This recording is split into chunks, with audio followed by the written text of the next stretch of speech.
Today I'm going to show you my full agency blueprint that you can use to build a 10K per month agency in the next 90 days or less. And I know it works because I used this exact system in my last agency to hit 100K per month in under 30 days. So getting you to 10K a month will be easy. So here's what you're going to learn in this video. First, how to start the right kind of agency in the right way, in the right order, putting you on the fast track to 10K a month and skipping years of frustration and failure. Next, the big 8 fundamental phases to building a rock solid agency that will easily allow you to scale to 7 figures and beyond. This is what all the best agency owners know that you don't. And the idiot-proof agency builder checklist that will help you perform all of the steps that we cover in this video as quickly and easily as possible. This will destroy any confusion you have about what to do next. But I gotta warn you, if you can't sit through an hour or so long video that's going to show you exactly how to solve the single biggest problem in your life right now, then you probably aren't cut out for running a business. But if you're serious about this, grab a notebook, put this video in full screen, and get focused, because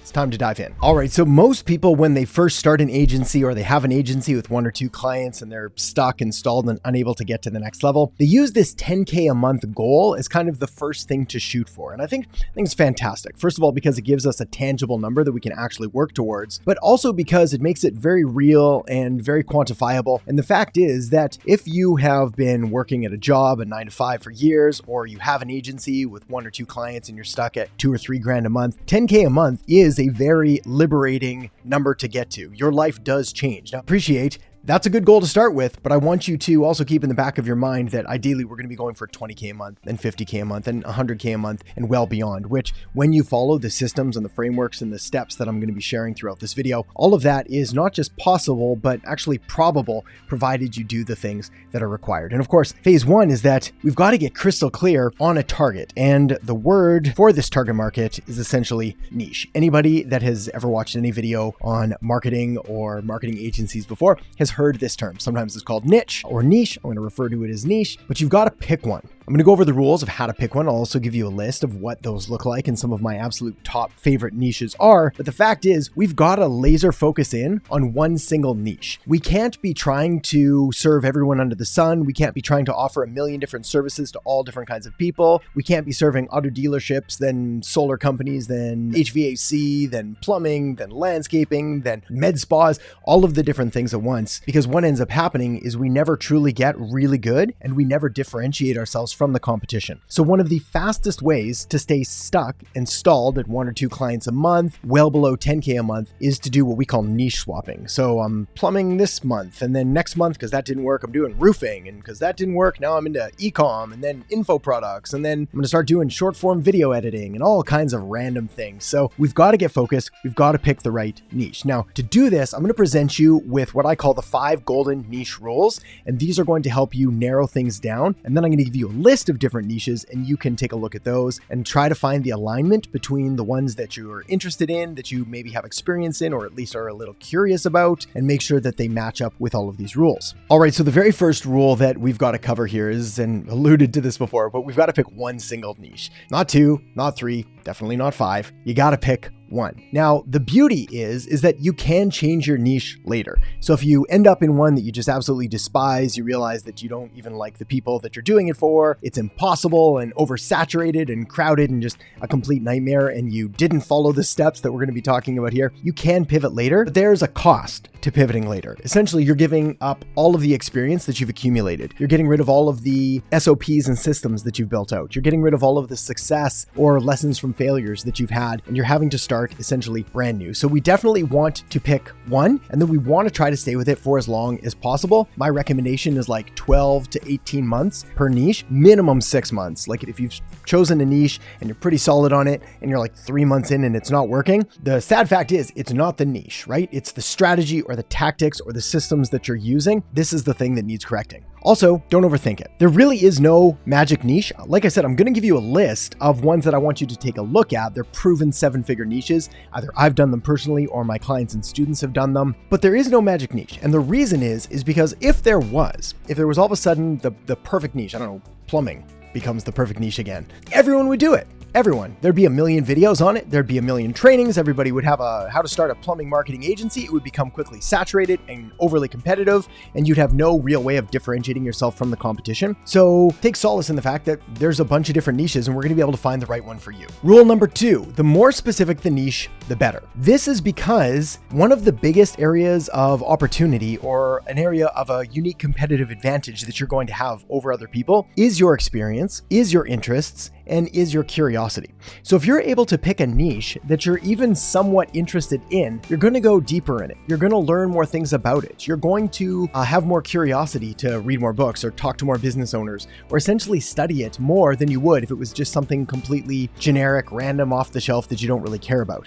Not to say that those can't work, but you've got to flip a kind of different mental switch to remove some of the emotion to get through a boring niche. That said, when you start getting success, every niche does become fun. Also, you want to be able to do things differently and of course better, and the best way to do this is by really understanding your niche. In fact, one of the most valuable things you can do as an agency owner is get to understand your niche better than they even know themselves. The more that you're able to dive into their world and be empathetic to their pains and problems and fears and frustrations, as well as all of their goals and dreams and desires and ideal outcomes, the better you're going to be able to position yourself and your offer and your message and your services as that perfect bridge to help them get from wherever they are to where they want to go. Also, sales. Sales is largely a game of commitment and belief. There's a ton of quotes around this, like whoever is the most confident in sales wins. Now, this doesn't mean arrogant. This doesn't mean pushy. This doesn't mean aggressive. This simply means having a really deep core belief that you're good at what you do and you're good at it because you really care about it and you really care about your clients and you're willing to go the extra mile and to make sure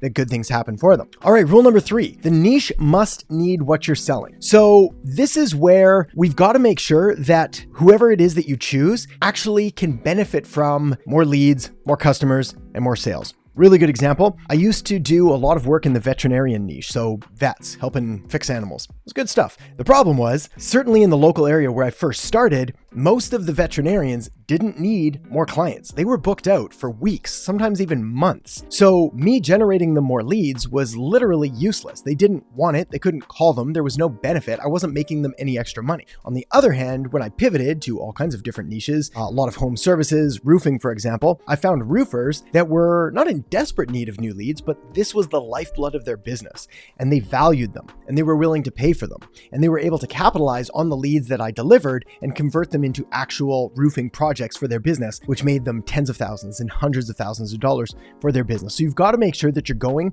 where you're needed. Now, another mistake here is this offer first mentality that you want to avoid. What this means is that instead of starting with the niche first, being like, I'm going to go after med spas or attorneys or whatever, you start with the offer saying, I'm going to do Facebook ads, or I'm going to do SEO, or I'm going to do lead gen and offer SaaS products, or whatever it is. The reason this doesn't work is because then you end up with this square peg, the offer, and you're trying to find a square hole, sounds right, to jam it into. But it doesn't always fit that way. You're going to end up with all these round hole different niches. You're going to have Facebook ads. You're going to end up with a roofer that maybe isn't going to benefit from Facebook ads the same way they would with Google ads or local SEO. On the other hand, maybe you're a master at local SEO. You build citations, you rank the Google Map Pack, you do all of those things, and then you find a bathroom remodeling company, and they would really benefit from Facebook ads. But because you're trying to fit them into this Google SEO, it's just never going to work as well. So we always start with the niche first. We identify their pains, their problems, their fears, their frustrations, all of the things that they need help with, and then we can craft an ideal and irresistible offer to match up with that absolutely perfectly. And this will blow all of your competition out of the water who are coming at them with this offer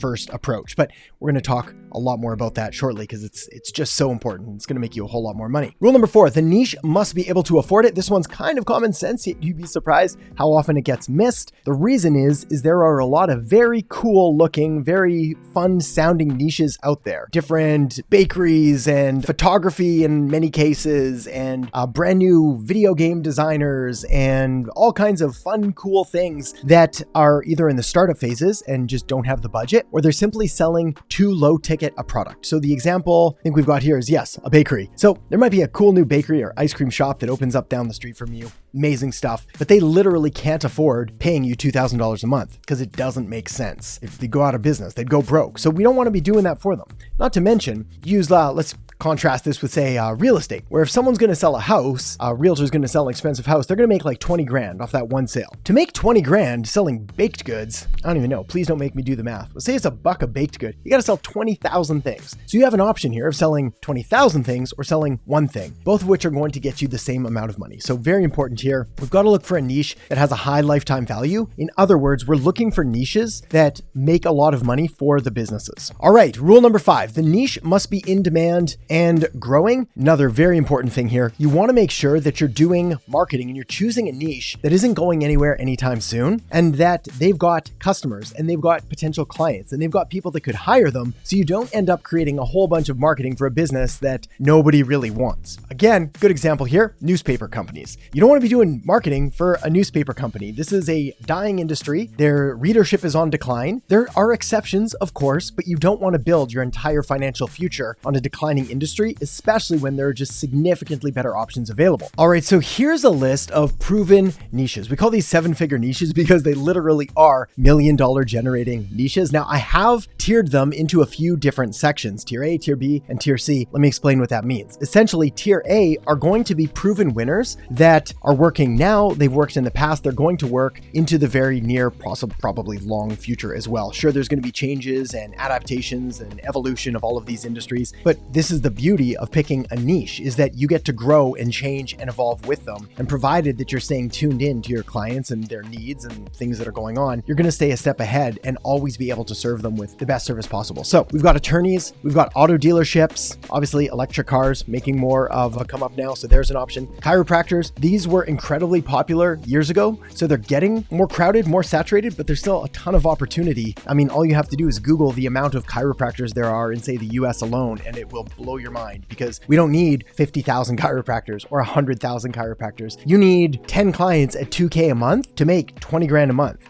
You need 5 clients at $5K a month to make 25 grand a month. You need 30 clients at $4K a month to make 100. Oh man, I'm gonna do my math. Whatever it is, whole lot of money. CrossFit gyms, day spas, dentists. Again, dentists, much like chiropractors, more saturated and more crowded, because when sort of SMMA first came on the scene years ago and everybody flooded to the market, these were very popular niches to go after. So chiropractor, dentist, my advice there is, unless you're a previous dental student or you're a dentist turned marketer, I'd probably avoid those, but they're still incredibly valuable, profitable niches. Hair salons, lower ticket, find boutique ones you can do okay. Home services, I absolutely love. Basically anything that serves a residential market. Marketing agencies, yes, you can do marketing for marketing agencies as well as helping them. Actually, that's literally what the Agency Accelerator program is all about. Marketing agencies are interesting because we as marketers are good at what we do for clients, but often we're our own worst clients because we're not able to see what's really going on because we're so focused on getting other people results. Martial arts, medical spas, mortgage loans, pest control, real estate, solar, yoga studios. All good, all very good options. Now, tier B, little bit more specific, absolutely viable, especially if you have an interest or any experience in any of these. Again, all of these are $1 million niches. There's not one of these on this list that cannot make you $100,000 per month or more. Automotive repair, bars and clubs. These ones, again, look for higher ticket items, also possibly events. Accountants, CPAs, plumbers, roofers, cosmetic surgeons, info product course sellers, coaches, consultants, dentists, personal trainers, therapists. The list goes on and on. Feel free to pause and take a look here. I don't think I have to read them all out for you, but regardless, a lot of very good options. Then I've got tier C down at the bottom. Now, these are ones that I avoid. And the reason that I avoid them is due to increasing levels of competition. And it's not even that I don't want you to have competition. It's just that I don't want you to walk into a red ocean that has been destroyed by other people who have come in and sort of ruined the pool by doing substandard, low quality marketing. So the thing is that when you're looking at different marketing trends and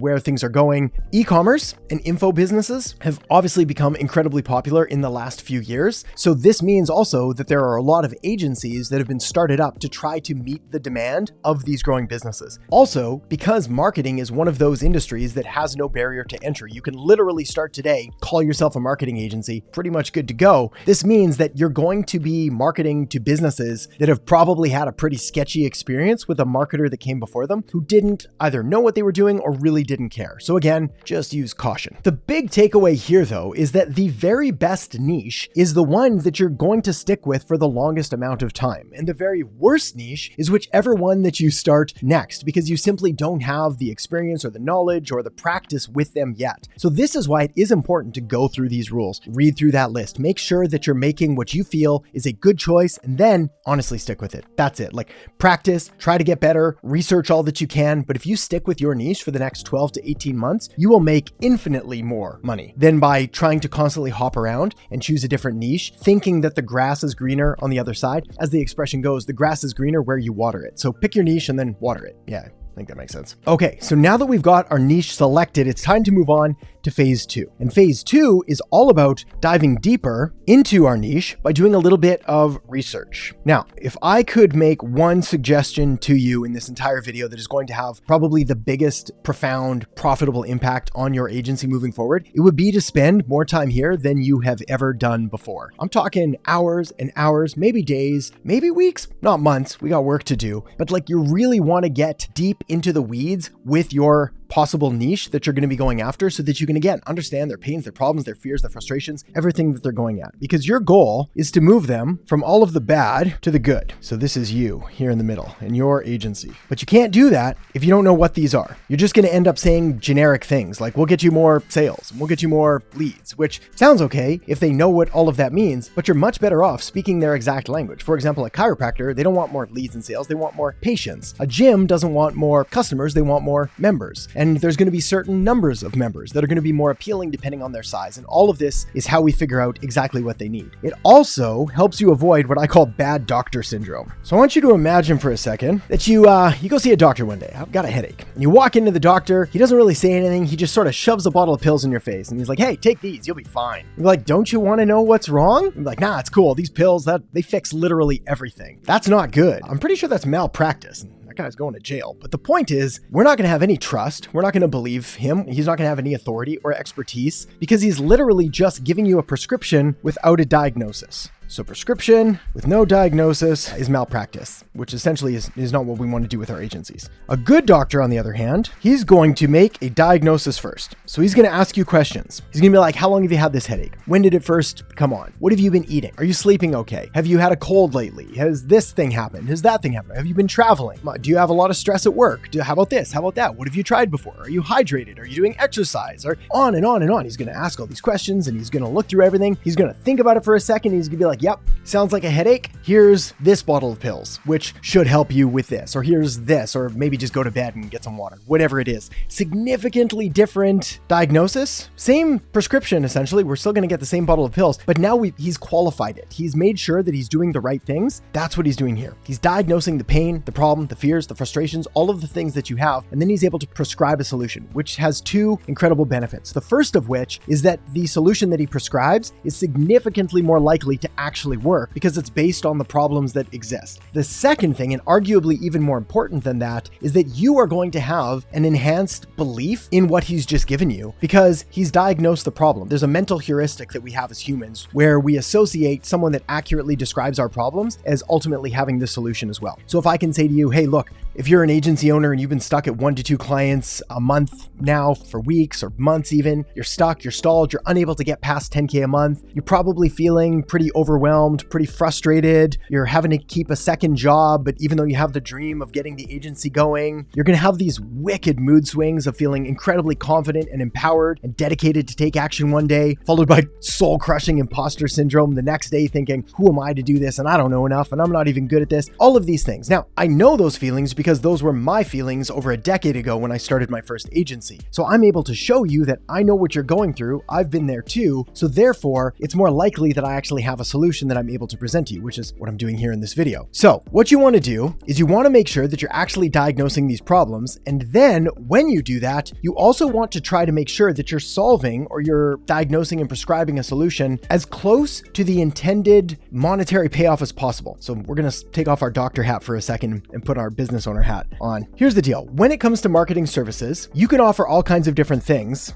but there's a spectrum in regards to how much money they're actually going to make for your clients. So we're going to say 1, 2, and 3 over here. 1, this is going to be things like basic social media marketing. So we're talking about like getting someone likes and comments and shares. I'm going to write fast so it's going to be illegible, but you're with me. In the middle, we're going to have things that could lead to sales. So this could be maybe say web design, certainly CRO, conversion rate optimization, fixing the website, making it a little better. Could be email marketing, even to an extent. But then we've got the big stuff over here, the real moneymaker. This is going to be appointment generating. It's going to be actually like getting customers in the door. It's going to be getting them on actual sales calls. It's going to be moving them closer to the point of making them money. So your job as a marketing agency is to figure out of your customers' pains, which ones can you solve that are going to provide the absolute highest amount of value to them. Example here, if you have a conversation with a client and they're like, yeah, we need more people in the store. They're a brick and mortar location and they just want more foot traffic in. Well, you could ask them, okay, well, what are you currently doing? And what does that process look like? And how does someone first hear about you? And what's the difference between someone who just walks in casually window shopping and like a dedicated buyer with cash in hand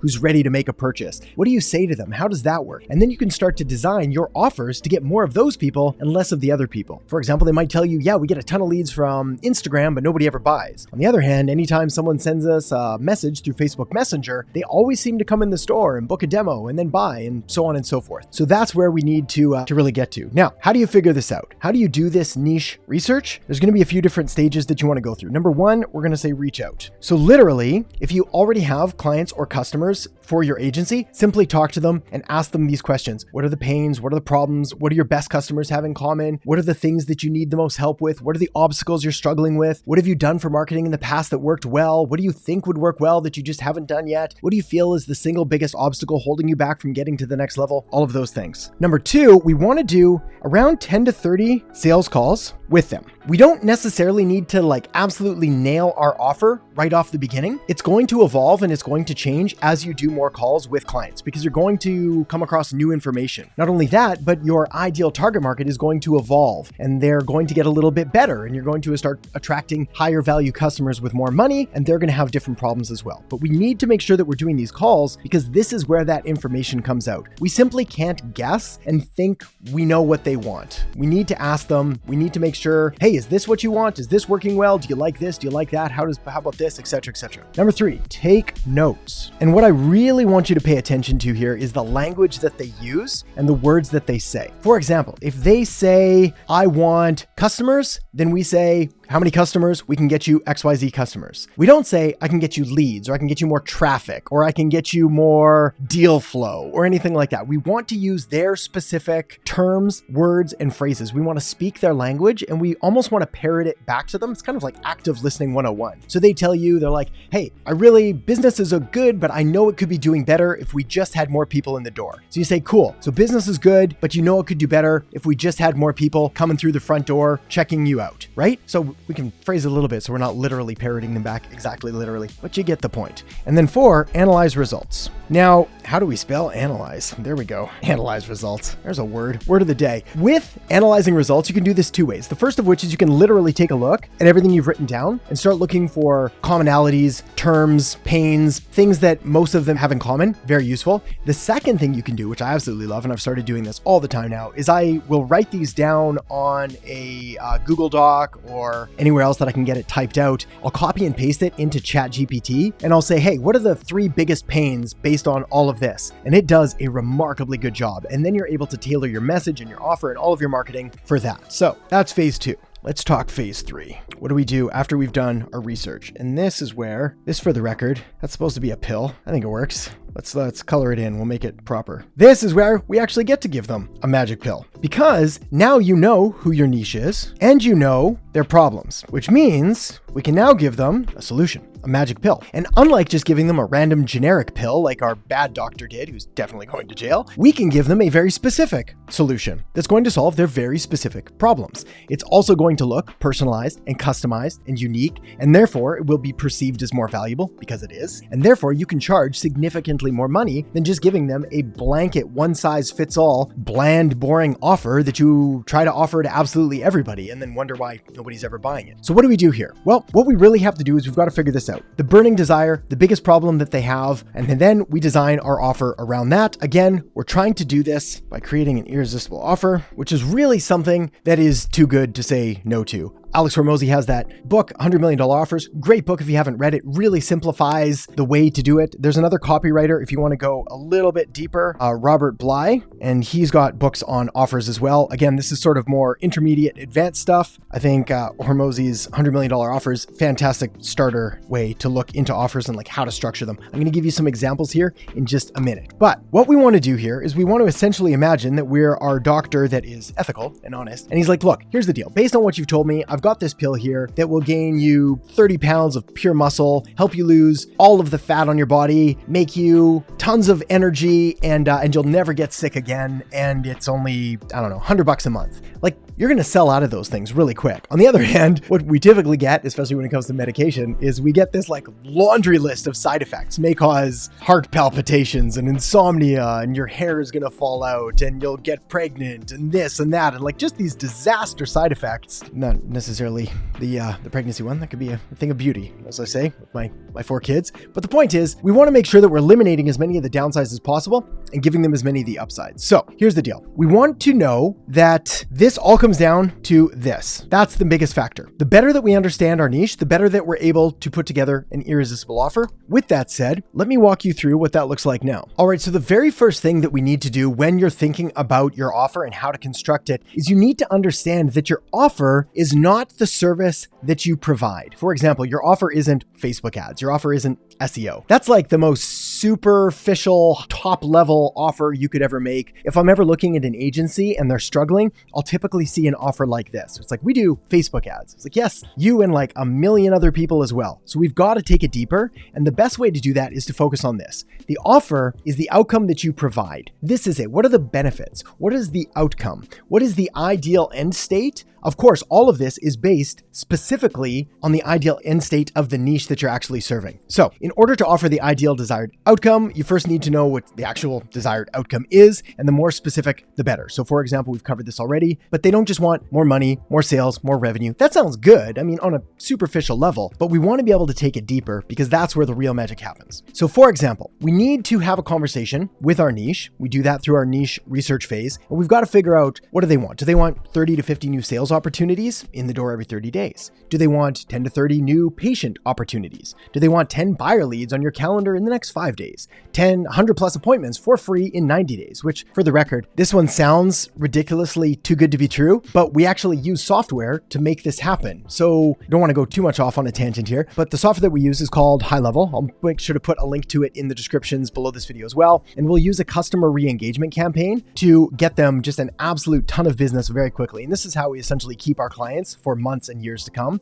because we make them just a monster ROI right off the bat. Next, increase sales by 35%, increase ROAS, return on ad spend by 30% and 50%, et cetera, et cetera. So we need to define the outcome, and ideally it needs to be tangible and it needs to be something that we can track. We can put a metric on it. So we're not just helping a business get more likes or comments or shares. We're not helping them increase brand awareness. We're not building them a very pretty website that makes them feel good. No, we're driving sales, money, revenue. How much? This much. All of these things. And if we can put a metric on it, we become more concrete in the offer that we make. We also become more appealing to the client who has been sold all of the other things before. They've been sold, we'll help you build your brand and do all of this stuff, and they know that it's never resulted in money. So we're going to fix that. Step 2, we need to add some kind of risk reduction. The level of risk reduction that you add is contingent on the sophistication of your market, which let me explain what that means. Essentially, if you're marketing to someone, to a business that has never been marketed to before, they're just looking into marketing for the first time, they're relatively new, we don't necessarily have to provide a ridiculous amount of guarantees. On the other hand, if you're going after, say, chiropractors or dentists or people that are very familiar with lead gen, with marketing agencies, with how all of this works,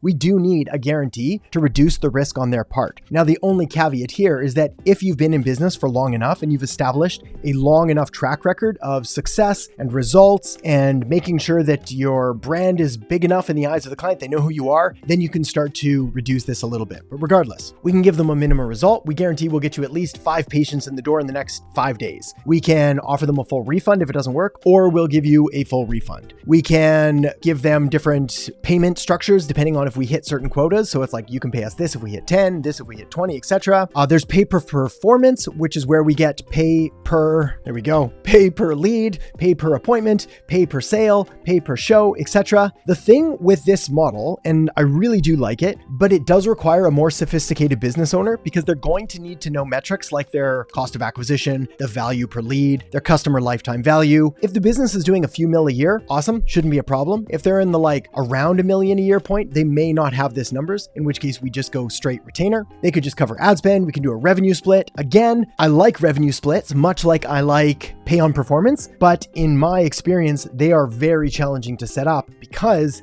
they require all kinds of complicated tracking through the accounting systems and the taxes and T4s and 5s and all of the different tax things that you need to take a look at. When is the revenue attributed? Is it profit? Is it revenue? Is it based on this or that or whatever it is? So typically we avoid that unless it's a massive contract. And of course, I allow them to cancel anytime. That is a big one for me. I say, hey, when we're starting this arrangement, I like to set the precedent or the tone, the agreement that we're going to make this work for the next 3 to 6 months, right? So that we can get some real results. But look, here's the deal. If at any point you're not happy, you're unsatisfied with what we're doing, you can just cancel the contract and we can part ways. This way, you're not tied into anything. And then we combine these together. So let's scroll back up, we take the outcome, we add some risk reduction, and we put them together. So we're going to give you 15 to 30 patients guaranteed per month. We're going to increase your sales by 35% in 40 days or we don't get paid. We're going to give you 10 buyer leads on your calendar in 5 days or we don't earn a penny or whatever it is. These are obviously going to come with time because you're going to want to be sure that you're able to deliver the results.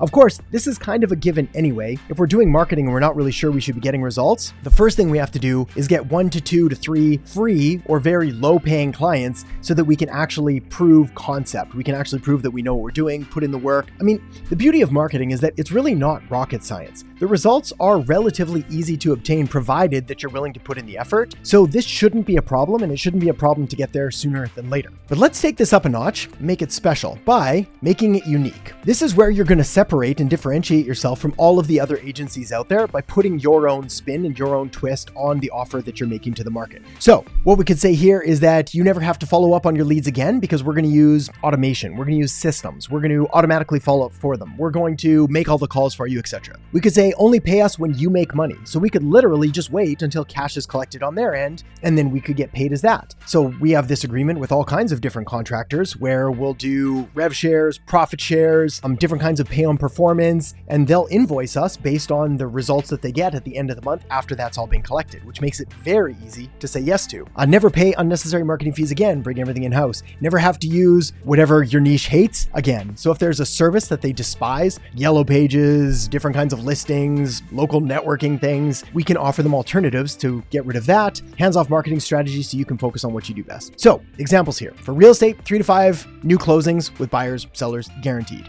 Again, closings, a real estate specific term. Sellers, a real estate specific term. We're not just saying, we'll get you more leads, we'll make you more money. We're being specific to their pain and what they want. Gyms, get 100 free appointments in the first 30 days without using ads, using a little known secret absolutely no one but our clients have their hands on. Do you want to know what that secret is? I actually told you earlier. That is literally the customer re-engagement campaign that we use where we'll get access to a client's previous customer list.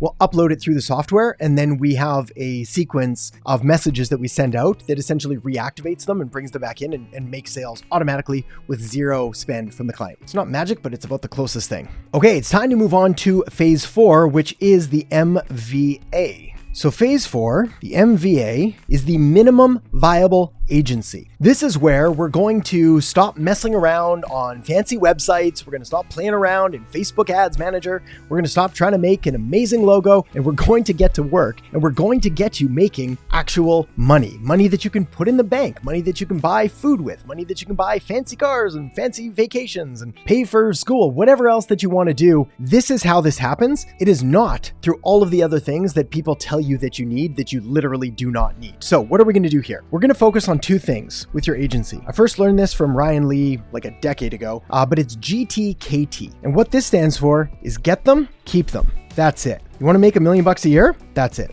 Drop the mic. Get them, keep them. We need to get agency clients. We need to keep them for as long as possible. It sounds simple because it is. What we don't need are all of the non-RGA activities. So essentially what we do is we have RGA activities and we have non RGA activities? These are revenue generating activities. Anything that makes you money is a revenue generating activity, of which there are very few things. Everything that doesn't make you money is a non-revenue generating activity, which there are very many things. 20% of your activities that you probably do, RGA, 80% non-RGA. Examples, posting on social. So we'll say posting social. We'll say updating website. We'll say scrolling, doom scrolling social media. We'll say logo, branding, anything that makes it look cool and sexy but doesn't actually make money, all of that. Not to say none of these are important, but they are so small. So these are going to be the 20% of activities that lead to 80% of your results. These are the 80% activities that lead to 20% of your results. So what does RGA activity look like? Looks like this. Getting appointments, because we get clients through appointments. Very important to understand this. People do not pay thousands and thousands of dollars without having some kind of conversation with you first. So the sole purpose of your marketing efforts is to get appointments and then have appointments. I promise you, I could tell you how much money you're going to make based on what your calendar looks like or the calendar of your sales team and how many appointments there are on that schedule. For example, like using basic sales metrics, if you have 10 appointments at a 25% close rate, which is very conservative, we should be able to close more than 1 in 4, but regardless, that means that you're going to get XYZ appointments. Let's do this even easier so I can make sure. 4 equals 1. That way we don't have to break it down even more. 2.5. What did I do? 4 appointments, 1 client, which means 40 appointments, 10 clients, which means 400 appointments, 100 clients. It almost works like that. Perfectly linearly. We have the appointments, we book the clients. And if we've priced ourselves correctly, and these are at $1,500, $2,500, $4,000 a month, well, we just can keep stacking all of this on top of each other. So if you've got 10 clients, we'll keep it super easy math, at $2K, well, that's $20K this month. And provided they stick around for the next month and you add 10 more at $2K, well, we now get to add 20 more K. So now we're at 40. And let's add 10 more at $2K. And now we're at 60. Did that work? There we go. Now we're at 60K per month, just by simple math and wash, rinse, repeating the systems. Literally get them, keep them. Book appointments, have the appointments. Book appointments, have appointments, etc., etc. Now, if you have less than 10 clients, your goal should be to spend minimum 50 to 80% of your time on client acquisition. That's it. If you're doing anything else other than making calls, sending emails, sending Loom videos, sending DMs, like you're doing it wrong and you're literally just wasting your time. And the odds of you breaking through to the next level, I'm going to argue, are slim to none. The beauty is that's very correctable. We can fix that. We just switch it. So 50% to 80% of time spent on client acquisition. After 10 clients, we're going to balance it, possibly a little bit more, maybe bring on someone to help with some of the fulfillment on the team. But regardless, we need this there. The other time on delivery. Other on delivery. This is the keep them part. So this is the get them. This is the keep them. Clearly, we can't just sign up clients and then do an absolutely terrible job because our churn will be a disaster and we won't retain any of them and we won't make any money. So we need to make sure that we're setting things up for success right from the beginning. Of course, the key to all of this, RGA, revenue generating activities, which is booking appointments, having appointments, going through that. And what we really want is a high value, high margin offer. High value and high margin.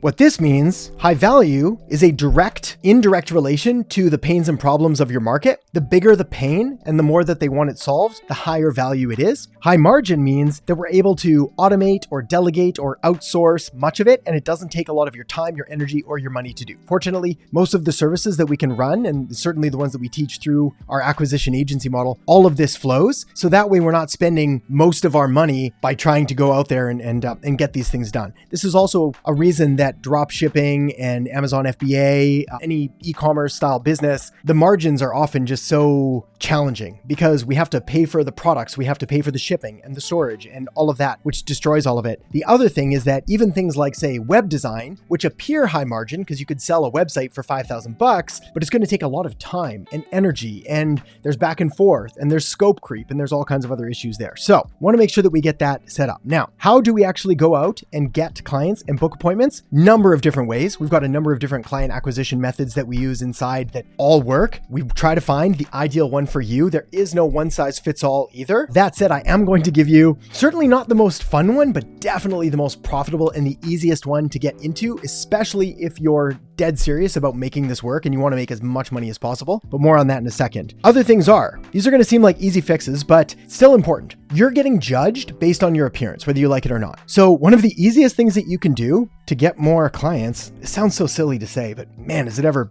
been impactful. A dress shirt. If you don't want to wear a dress shirt, wear a polo shirt. If you're a female watching, you can wear the equivalent. Whatever it is, having a collar just sets you apart. Appreciate I'm wearing a t-shirt today, so this is not a sales presentation, but you get my point here. When you make a Loom video or you have a conversation with a client or you're doing a video call, you just look better and more presentable. Also, make sure that if you are going to do a Zoom call or a video call, you either blur the background, which is not my favorite, but can work, or you set up a very clean, minimal background behind you. Very easy to do. You get a fake plant, you get a nice light, you're pretty much good to go. But this goes a really long way. Also, make sure that you've got a half decent webcam so that you're going to be clear and in focus, and a half decent microphone. You do not need a crazy expensive microphone. $100 USB mic is going to pick up some amazing audio quality. I believe Shure and Rode and Blue have them all available on Amazon or wherever you buy your microphones. Also, here's what you need for your website. I'm going to draw it out. This is basically it. We have a form here, and we may have some stuff here. That is it. We call this the MVA, spell it right, there we go, MVA website. It's essentially a landing page because there are no other pages. All we're doing is we're guiding people here, potential clients. We're giving them a very short video. If you don't want to do a video, you can just use an image of yourself. A video will just convert higher. And then here we have a very simple application form. And all this does is collect their information and makes them an offer for a marketing audit, to get more information, to learn about your services, to essentially present your offer to them through this headline at the very top. We're cramming it in, but it fits. That's it. And then here we could have case studies, testimonials, we could have descriptions about services, significantly less important than you might imagine. Anything that happens below the fold. So above the fold is what happens when they first load up the page on mobile or on desktop. Below the fold is if they actually have to scroll. So this is like the money-making section right up here. But that's it. We run this. We've got templates inside of High Level as well, the snapshots we call them, where you can essentially copy and paste them over. But like, that's really all you need to go get all of this done. This does not take much time, much money, much energy. We can copy and paste. Barring this, I mean, you can even get away with just like a really well optimized social media profile. Not my recommendation, because you want to set yourself up for success, but like if you're just trying to make a few grand, yeah, you can run it off very bare bones things. The key is you want to get appointments and take appointments. Okay, that's phase 4. Phase 5, we need to dive deeper into client acquisition. We touched on it briefly. It's time to get into the weeds a little bit and really make this real, make you some real money. So your job as a marketing agency owner is very simple, and it all circles around getting clients. In fact, it could be argued this is the only thing that you have to do. Get clients for yourself and get clients for your clients. You can say customers or patients or members for your clients, but that's it. And this is why client acquisition really is the secret. Like, your superpower is not in delivering services. There are a million people that can do Google Analytics and analyze a website. There are a million people that can do SEO and build backlinks. And there are a million people that can write pretty compelling Facebook ads and get local campaigns set up. There are not a million people that are willing to go through this phase of actually getting clients, doing the work to learn what to say, how to have a conversation, how to present a sales presentation, how to engage with a client, how to onboard them properly. That is the money-making skill. That is it. And the beauty is that once you learn client acquisition, you're set for life. Because you can generate clients for yourself, you can generate them for your clients, you can generate them for friends and family, you can generate them for any business that you ever want to do. You could go give up on everything, get a job, and start generating clients for them. And very quickly, you're going to make a whole lot more money. In fact, we had this realization years ago where there's basically never going to be another point in my life where I won't make at least $1 million a year. And all of that comes down to just the learned skill of client acquisition. And the beauty is that great marketers aren't born, they're trained. When I first started marketing, I had no idea what marketing even was. And I just put the pieces together and started to learn about all of these different things, and very quickly realized that the path to riches was mastering this. Now, fortunately and unfortunately, there's a ton of different paths you can take. Like I said, there's a number of different ways to do it. I'm going to give you a fast, albeit painful one to do, but man, does it ever work. And if you really want to make like $1,500, $2,000 by the end of today, this will do that for you. But first, we've got to talk about what kind of clients to go after. And the way to do that is to get a little bit nerdy here for a second and to talk about the two different kinds of leads, SQLs and MQLs. And this is where so many people go so wrong. So an SQL is a sales qualified lead and an MQL is a marketing qualified lead. Stick with me here. This will all make sense in a second. Very important to understand the difference between them and to focus your energy initially on SQLs specifically. This is what we want. All SQLs, later MQLs. The reason is because an SQL, a sales qualified lead, is someone with cash in hand. They have a pain and problem. They know they have a pain and problem, and they're actively searching for a solution to that pain and problem. This is like 3 to 5% of the market. And this is like, we'll just say 95% for easy math again. What this means is that yes, there's less SQLs, but they're ready to buy now. So this is where we make direct offers. We say, do you have this problem? We have the solution. Would you like help with it? Here's this, here's that. We're making sales offers. MQLs, this is where we're doing marketing. This is where we're creating content. We're providing value. We're making lead magnets. We're doing email marketing. We're making YouTube videos, whatever it is. All of that is here. Now, it's all going to pay off down the road, but it doesn't pay off initially. Because here, these people are looking to solve their problem in the next 0 to 30 days. And these people are like 30 days to 18 months, depending on where you're at. So unless you're absolutely relentless with your follow-up and with your content marketing, it's not that it doesn't work, absolutely does. It just takes a really long time. So we want to focus here, SQLs. Next, I want to tell you about the rule of 100. Another one of the biggest problems that most new agency owners make is that they're simply not doing enough. They're not doing enough of the RGAs, the revenue generating activities that are going to lead to success. Perfect example. If I've got a client or a student and they're like, yeah, it's just, I don't know, it's been a slow week, nothing's working. And I was like, cool, how many emails did you send? How many calls did you make? How many appointments did you book? And like, well, I sent 10 emails and I made 20 calls and I sent 15 emails or whatever it was. And I was like, cool, we need to add like a 0 or 2 to the back of all of that. If you look at what the amateurs and the pros do, it's significantly different in regards to volume of activity. Not just any activity, revenue generating activities. We don't want to be an amateur.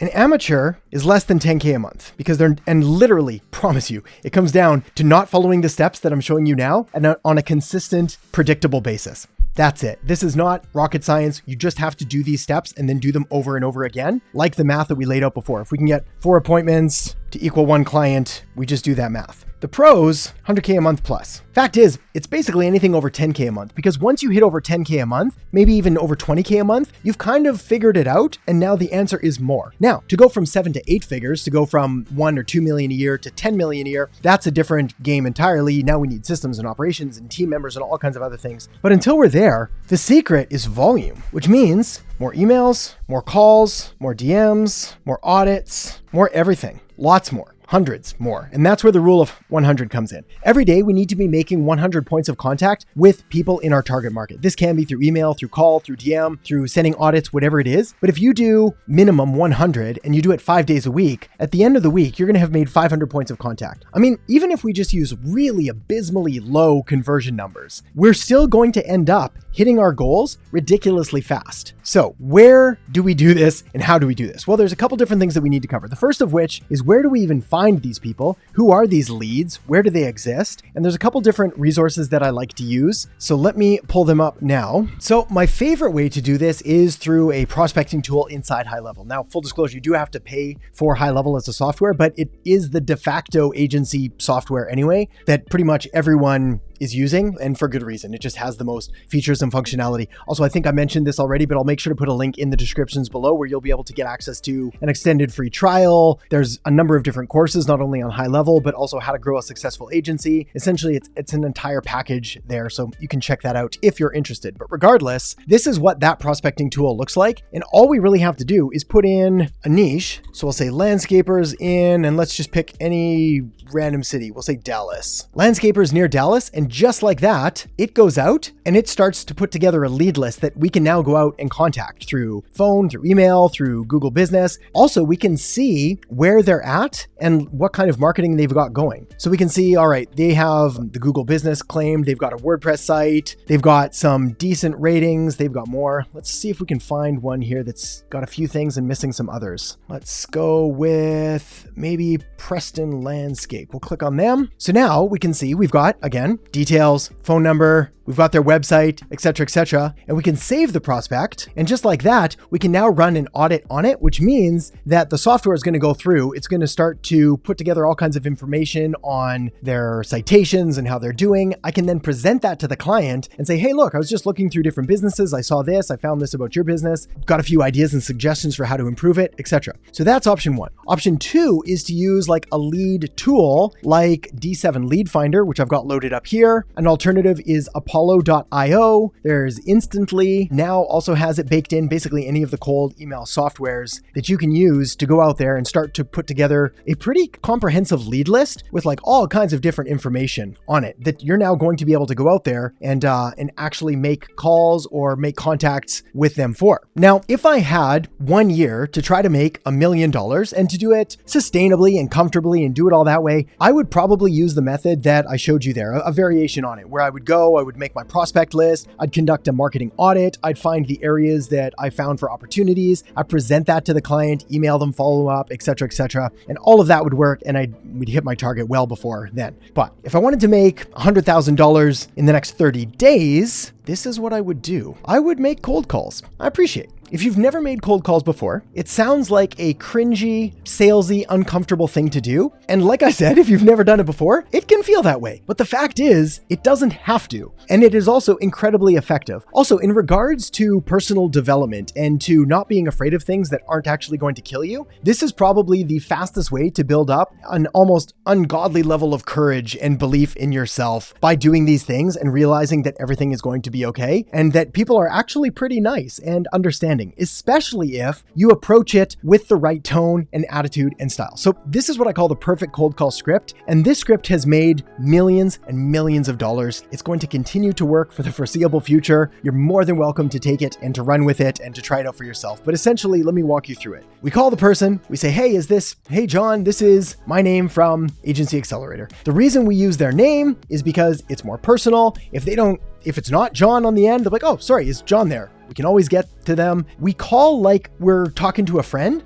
and we call like we're expecting that they're expecting our call. So we don't say, hey, John, hey, it's Adam. Is now a good time? Terrible opener. Terrible thing. It immediately puts you in this defensive position rather than like just calling a friend. Hey, here's what's going on. Got this thing, etc., etc. The reason I'm calling is because of this. Follow up on a recent email I sent you. Have this. I was looking over some information. I found this thing, etc., etc. Does that sound familiar? Does that sound good, etc., etc.? They can say yes or no. Almost doesn't matter. What our goal here to do is to essentially get them to at least give us the time of day. Like at least have a very short conversation with us. 2 important notes about a cold call. Number 1 is we are not trying to make the sale on the cold call. That is not the point of it. The point is to book an appointment. That's why we make the call. So we want to be courteous, respectful, and kind. We want to present them with the opportunity to book a call, and then we move on. So great, no problem, etc. Well, we do this thing. We work with these. We help them do this, etc., etc. Is that a priority for you? Is that interesting to you? Is that something that you're working on right now? Essentially anything there that we're trying to get them to say, yes, that's good, or whatever it is. If they say yes, which they probably will, if we've done our niche research and we found out what's important to them, well, then we can say, hey, cool. Well, look, seeing as this is important, I'd love to set up a quick meeting where we can go over these things and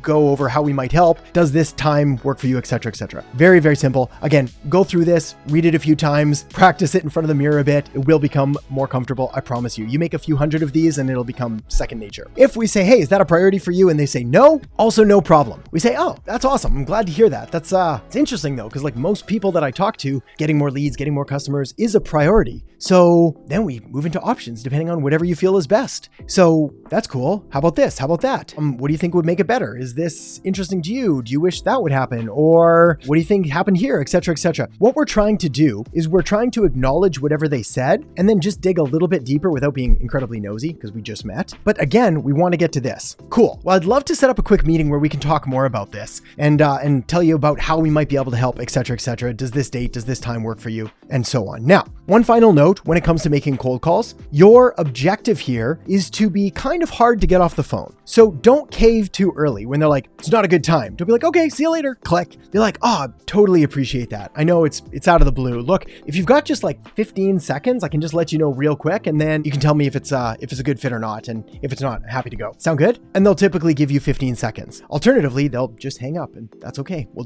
move on. But regardless, very effective strategy, a lot of money to be made. And all of that leads us to phase 6, which is essentially sales. Here is where we're going to take all of the work that we've done with the niche, with the prospecting, with the outreach, with the calls, with the emails, with whatever it is that you've said, and we're actually going to get them across the finish line by bringing home the bacon, by really making this work, provided that it's a good fit for them and for you. So the secret to sales, and obviously this would be an 8-hour long video if we went into all of the nuances of it, but the high level overview and the basics of it is that we want to, again, adopt the persona and the attitude of a doctor. We're there to listen, to diagnose, and then to ideally prescribe a solution that we feel is best. There is no point in being pushy or salesy or aggressive. A, because it does not work. People are way too smart for that. And B, because even if you did push or coerce someone into a sale, they'll just cancel or refund or do any of the other things that you don't want them to do because it wasn't their decision. So we need to make sure that we're just presenting them with the information and we're helping to show them the path and answer any questions that they have. Also, we are there to address any objections they have that aren't real objections, just things that need to be gotten around. Price objections, need to talk to a partner, spouse, etc., etc. So our goal here, diagnose,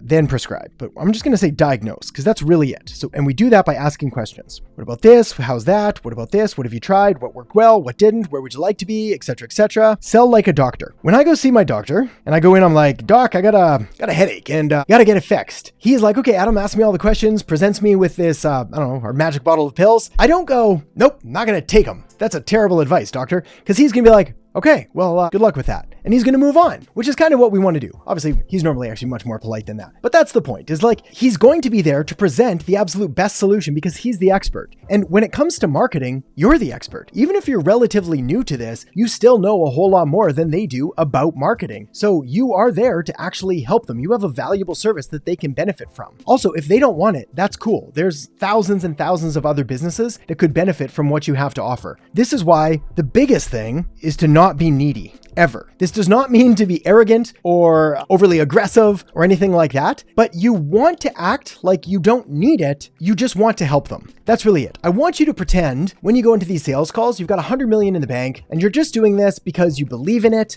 you believe in them, and you want to help them. Again, the money is just sort of a necessary byproduct of delivering a service. We have a business to run after all, but the real objective is to help them solve their most pressing and painful problems, of which you are uniquely qualified to do. Now, we've got to make sure that we're listening at all times and we're as calm as possible. Again, a lot of this is going to come down to practice and experience, but if you can go in there detached from the outcome, you're going to do a lot better. Also, be kind, but not necessarily nice. So if you ever have something in your teeth and someone doesn't want to tell you you've got spinach in your teeth because they don't want to be mean, well, they're being nice, but they're not being kind. What's kind is to pull you aside and be like, hey, you got a little something right there. You spilled some stuff on yourself or this, or your flies down or whatever it is. That's kind. They're looking out for you. They have your best interest at heart. That's what you want to do with sales. You want to be kind. Now, this doesn't mean we don't call them names. We don't say that's a stupid idea. Why would you do that? We're just like, yeah, I don't know. I don't think so. Based on what we've seen, this actually works better. Or I appreciate that, but I don't think that's the case. In fact, what we've seen is this and this. We don't have to let the quote unquote customer always be right. You're the authority. You're the expert. You can do this politely. You can do this with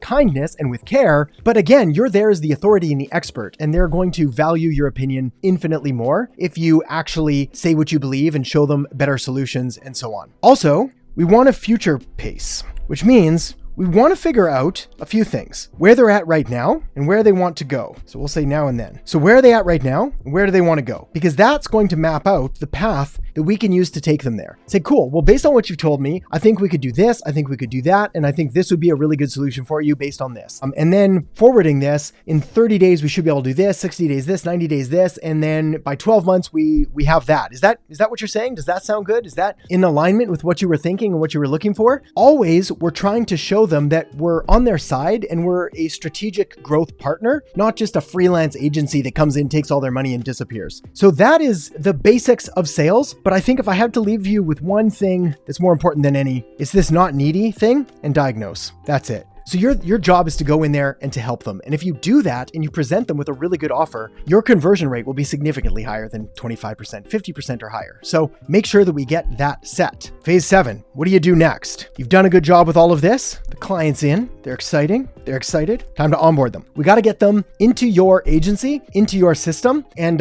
set up for success right from the start. So first of all, there's certain things that we need. We need data collection. So we've got to do that. We're going to need the basics on their business. Most of this, as well as the next section, is going to depend on the services that you're providing. So for example, if you're providing Facebook ads, you're going to need like Facebook Ads Manager. You're going to need access to their page. You're going to need brand guidelines if they have any. You're going to need to build an instant form and tie that in. If you're doing SEO, you're going to need something called their NAP, which is their name, address, and phone number, written out specifically in the exact right way, formatted, incredibly important when we're building citations. Also possibly web access. If you're doing lead gen work for them, you're going to need to know who is the point of contact. You're going to need to set up forms and integrate other pieces of software with them. All of these things are going to be dependent on the service that you provide, but regardless, we need to make sure that we're getting all of this data from them. The next thing that we need to do is we need to schedule an onboarding call. And what we do here, my preference is we do data collection through a form, through email, because that way they can fill it out. And then I get on the call with them to verify the information that they entered is correct and make sure that I have everything that I need. We can sometimes do both of these at the same time. What you're going to find is that most clients won't. So if you send them an email, they'll be slow to reply. You send them a form,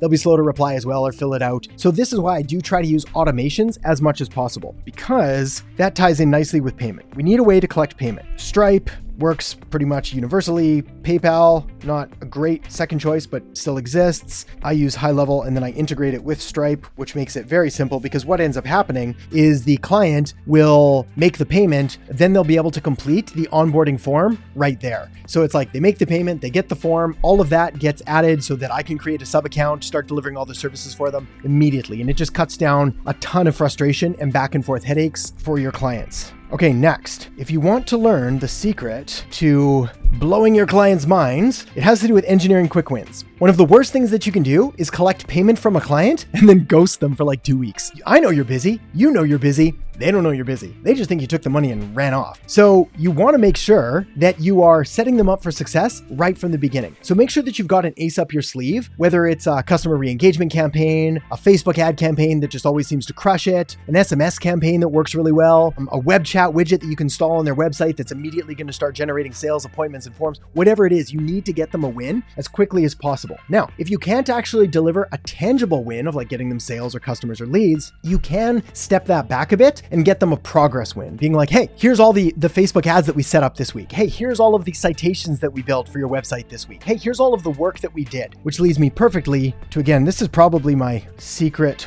weapon and why we're able to retain clients for 5, 6, 7 years. And it all comes down to over communication, not over delivering, over communicating. So one of the biggest mistakes that people make is this like over or under promise, over deliver. You can't under promise or your competition will destroy you because they'll make over promises. And you can't over promise and under deliver because then the client's going to be mad. So what we do is we promise, then deliver, but we over communicate that entire process. Lots of Loom video updates, lots of emails, calls whenever we can, keeping them up to date on what we're doing, the results we're producing, and all of the work that we're doing. I cannot stress just how important this is. And if you make it an effort to over communicate, especially in the early days, like I would basically set up 4 different times. So it would be like first 24 hours, there needs to be a point of contact made after payment and onboarding. Then it's days 1 to 3, another point of contact. Then it would be day 3 to 7, another point of contact. Then day 7 to 14, another point, 14 to 21, and then 21 to 28. Might seem like a lot. These do not need to take a lot of time. These don't need to be hour-long sales calls with all of them. This could be a 2-minute video, 2-minute Loom video for all of them. So 2-minute, 2-minute, 2-minute,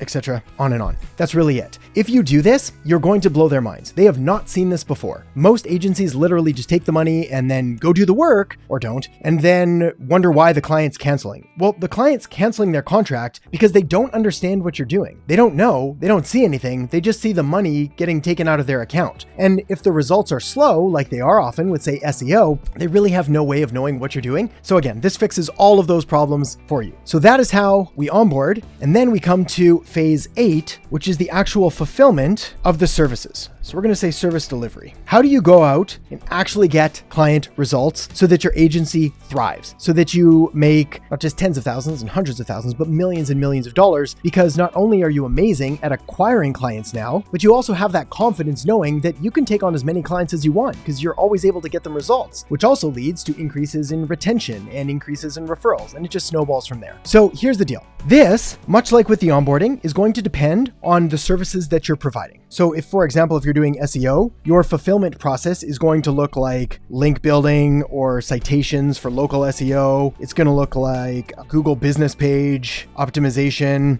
It's going to look like website updating. We call this on page, and this is off page. But again, totally dependent. Facebook ads, another story. We need business manager. I'll write that one out. We need the Facebook page. We need any pixel data they have. We need ad copy. We need all of these things, etc., etc. The key here is to make sure that we are productizing our services as much as possible. You do not want custom work. This is worth switching colors for. You do not want custom work. This is anything that cannot be done repetitively for a number of different clients. What you want is productized services.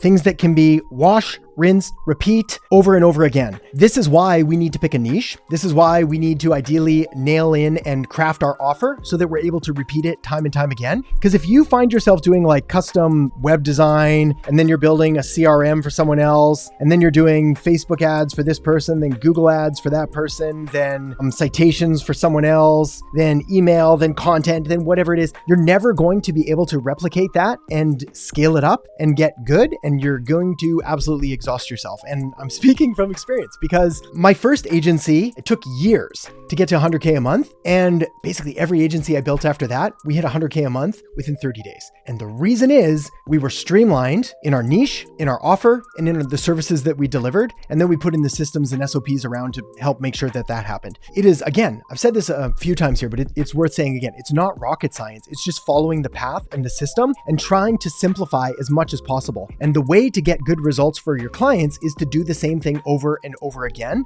This should be boring. Making an absolute ton of money is kind of boring, but that's amazing. If it's fun and exciting, you're doing it wrong. So make it boring. And then if you need a little bit of excitement, I don't know, use all your cash to buy a fast car, drive safe, but like you get my point. So next, with this, the only other thing that I want to say is like with the reporting, this has to do similar with onboarding, but the key with reporting is over communicate. Again, weekly, ideally. Some people say deliver a report once a month. I did it weekly and it took like 2 minutes per client per week because we would just do a Loom screen capture. I just opened up their accounts, look through what all of my team had done. We'd look up citations and builds and ads and so on and so forth. Send a real quick video saying, this is what we did. This is where we're going. I'd future pace as well the next 30, 60, 90 days. And that kept retention going. So it's like, hey, we did all this, but now next month we're going to do this. The next 60 days we're going to do this, etc. and on and on. So there it is, the full blueprint to growing your agency to 10K per month. And if you're curious how we help agencies grow to 6 and 7 figures and well beyond that, I'll make sure to put a link down in the descriptions below